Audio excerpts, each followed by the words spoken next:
Welcome to Real Truth for Today with Pastor Jeff Schreve, Senior Pastor of First Baptist Church in Texarkana, Texas. Now, here's Pastor Jeff. Well, good morning and welcome to Real Truth for Today. Pastor Jeff Schreve here. Hope you had a wonderful weekend. We are in Thanksgiving week, and it's always an exciting time as you can just feel people are sensing, hey, Thursday and Friday I'm off, and Thursday's going to be a great day, and Friday's going to be it's rivalry weekend in college football and so forth. Lots of college football fans. Big weekend to go with Thanksgiving. Well, I wanted to, a verse that we refer back to on Real Truth for Today, time and time again, is 1 Chronicles 12:32, about the sons of Issachar, men who understood the times and what Israel should do.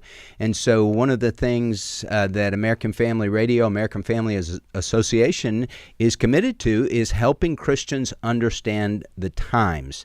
Now, today we want to talk about the rise of Islam in America. Is that a problem? Now, if you talk to AI tends to be on the liberal side of things, in my opinion. And AI says, oh, no, not a problem at all. You know, it's going to be fine. That's kind of the tone that they have. Not entirely that way, but it's just like, it's a much ado about nothing.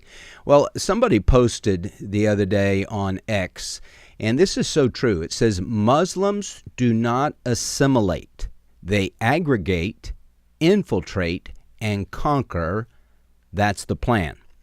Well, last week in Texas, Governor Greg Abbott, he tweeted out or posted on X, today I designated the Muslim Brotherhood and Council on American Islamic Relations as foreign terrorist and transnational criminal organization. This bans them from buying or acquiring land in Texas and authorizes the Attorney General to sue to shut them down. And so I've asked my friend Senator Bryan Hughes from the state of Texas to come on today and talk about this, the rise of Islam in America and the rise of Islam in Texas. So Senator Hughes, welcome to the program today. Brother, thank you for having me on. Well, I appreciate it so much. So, Bryan, from an insider's perspective, how do you see the rise of Islam in America and in Texas specifically? There's no question that the numbers are increasing. And so many of us look at Europe and look at the changes to the culture and the politics in Europe over the last few decades and are concerned. And so, of course, Texas and America do not have anywhere near the effects that they're seeing in Europe. But there's a concern when groups like the Muslim Brotherhood state that their goal is imposing Islam. And so groups like Council on American Islamic Relations, it's ostensibly a civil rights group, but they're an unindicted co-conspirator in at least one federal case. And so beliefs are one thing, but when you are taking actions to impose foreign law in America, to harm people, to break the law in Texas and in America, when you're taking actions, when you're forming conspiracies and doing that, then the state definitely has a role to step in. Well, I know that with Governor Abbott making that proclamation or banning them from buying property and things like that, I know there are lots of mosques being built in Texas. He immediately had pushback from the left, and I don't know, I guess they're saying it's unconstitutional for him to do that. Is that the issue? That's probably what they're claiming. So we just passed Senate Bill 17. It came through the committee that I'm honored to chair in the Texas Senate, and the governor signed that bill. And it's about hostile foreign adversaries. And we think of China, Russia, North Korea, Iran, countries like that had been designated by the federal government as hostile threats. And on a side note, but important, Texas has done more than any state to pass laws to protect our people and our government from hostile foreign adversaries. Again, those foreign governments. China, for example. We love the Chinese people. We do not love the Chinese Communist Party that is ruling that country and trying to rule the world. And they're doing very specific things to mess with Texas. So Senate Bill 17 was part of the response. And it says if you are from one of those countries, a citizen of one of those countries, you cannot buy property in America, real property. We also added a provision that allows the governor to designate other countries, other organizations. And so the governor did that. This bill has just become law a couple of months ago, and the governor is wisely already using it to designate these two organizations, not all Muslims, but these two organizations as foreign terrorist organizations. So that what does that do? That means they're covered under that bill. They can't buy property. It also means that we can take a closer look at them with our law enforcement. You know, Jeff, when we pass these bills about foreign hostile governments, we set up a new division in the Department of Public Safety.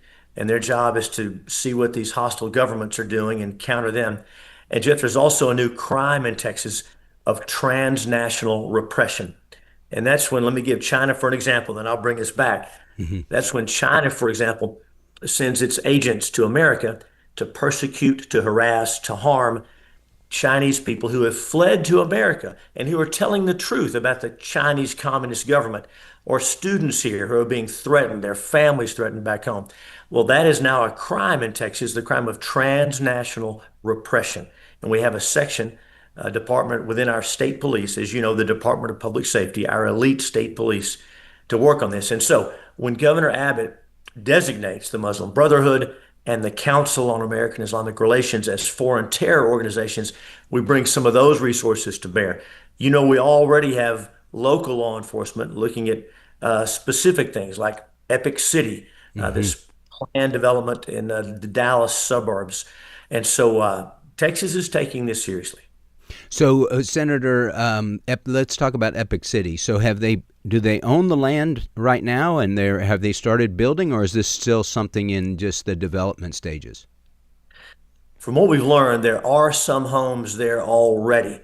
But the framework that they set up for Epic City, I believe Epic is for East Plano Islamic Center, if I'm not mistaken. Right. For your listeners that may not know, Plano is a Dallas suburb, of course. And so a group has purchased a large tract of land. And the system they set up, it was on their website before they took it down. The system they set up, we just learned about this months ago. It says this is for Muslims, and they've got all kinds of rules. They have a unique system where you don't really own the property, you just own an interest. It's not clear who's really in charge, who's really in control. And so we passed a bill aimed at this kind of arrangement. Representative Candy Noble, a state rep from Collin County who represents that area, drafted the bill. We helped her with that. She passed the bill in the House. I carried the bill in the Senate, and Governor Abbott signed it. And it says you cannot have religious discrimination in who you allow to buy property in your community. That just makes sense. You can't say Muslims only. It also says these shady deals where we can't tell who owns the property, that's against the law. We also make sure that all of our fair housing laws apply specifically to groups like this. So that shut down the model they were working on. Now they're regrouping, I think. Meanwhile, you probably know that Texas Attorney General Ken Paxton is investigating them for securities fraud. The feds, the Justice Department, Senator Cornyn asked the U.S. Justice Department to investigate. We also have other state agencies making sure that they're not breaking the law. You know, Jeff, one of the concerns we have is the application of Sharia law. Right. This is Texas. This is America. We follow the American Constitution. And the good news is 10 years ago, we passed a law in Texas called American Law for American Courts. And it applies in particular to family law because those are the cases where we saw women being abused and children being abused and horrible, ungodly laws. Yes, they're ungodly laws. How sad that they cloak them in religion. Ungodly laws being applied. And so American Law for American Courts, that law in Texas for 10 years says it is illegal. It's illegal to impose Sharia law in any kind of a case like that. And with the bill we passed on Epic City, we made that even stronger. When it comes to contracts, when it comes to laws that are enforced by Texas courts enforce Texas and U.S. law, not Sharia law. Senator Hughes, let me ask you this. It seems like a strange affiliation when you have pro-Islamic and socialists coming together, like Zohran Mamdani, and liberals kind of siding with the Islamists. Islam is not compatible with progressivism. It's not compatible with the American way of life. It's not compatible with the U.S. Constitution. But do you find it strange that those two groups are coming together to form like a stronger group? Jeff, it's bizarre. Those people on the left criticize you and me and most Americans who believe in traditional marriage, right? Who believe Mm-hmm. that there are two sexes, male and female. That's how God made us. We love everyone and we want to help people recognize there are two sexes, male and female. We recognize marriage is between man and one woman. So those folks on the left who just demonize us, do they have any idea what these Muslims believe about what many Muslims believe on those topics? It's an unusual alliance. I completely agree.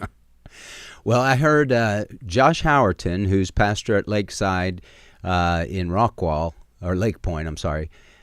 He made the comment, I hadn't really thought about this before, Senator Hughes, but he made the comment that what does Islam and the progressive left have in common? They're both against Christianity. And he said that's what seems to be the glue that holds them together, because they don't have a lot in common. It's just like you see on the left, Queers for Palestine. It's like, good grief, you guys are so stupid. Hamas would kill you in an instant, and right. You're for them. It doesn't make sense to me. How do you see with our Texas House and the Senate, are the people on the left, are they that deceived, or do you still have some fair-minded people there? Well, here's some of the good news. I talked about the bill we passed in response to this Epic City development. That bill passed along bipartisan lines by big majorities in the House and the Senate. So the good news is in Texas, our elected officials largely still recognize how important this is. So American law for American courts, that passed bipartisan. And so we can take some encouragement in that. Obviously, we have to be vigilant. We have to keep watching. We have to keep pushing. But we haven't seen in Texas this push at the legislative level. We're certainly going to push back and stop it if it comes. That's very good to know. Okay, I got to ask you. We only have a couple of minutes before the break, but we'll pick it up after the break. But okay, so Jasmine Crockett, who somebody was part of the team of Texas lawmakers. She had one of the biggest gaffes I think you can have, and seems totally unfazed by it. She had her crackerjack staff do a test on Jeffrey Epstein, who Jeffrey Epstein has given money to, not realizing there's more than one Jeffrey Epstein, and then mentioning all these Republican names, and it's like, look who Jeffrey Epstein supports. And when they called her out on it, it's like she has no shame. How do you see that? I mean, I think any other person would be so embarrassed that they got it so wrong. How can she just kind of skate by like, oh, yeah, I didn't say anything wrong? Jeff, that's so disappointing. My goodness. And as you say, you'd think you'd be able to fact check stuff like that. And by the way, I don't think I've received money from any Jeffrey Epstein, but but I better go back and look. But Yes. Isn't that remarkable? That's pretty scary. When you have a platform like that and that many people listen to you, you have a responsibility. You have responsibility not to say things negligently or without checking the facts, because people are listening, and that's a real problem. Well, it seems to me too, Bryan, that if you get something wrong, I mean, hey, okay, we're not perfect, but just own it and say, hey, I missed that one. That was a swing and a miss. I'm sorry. She didn't do any of that.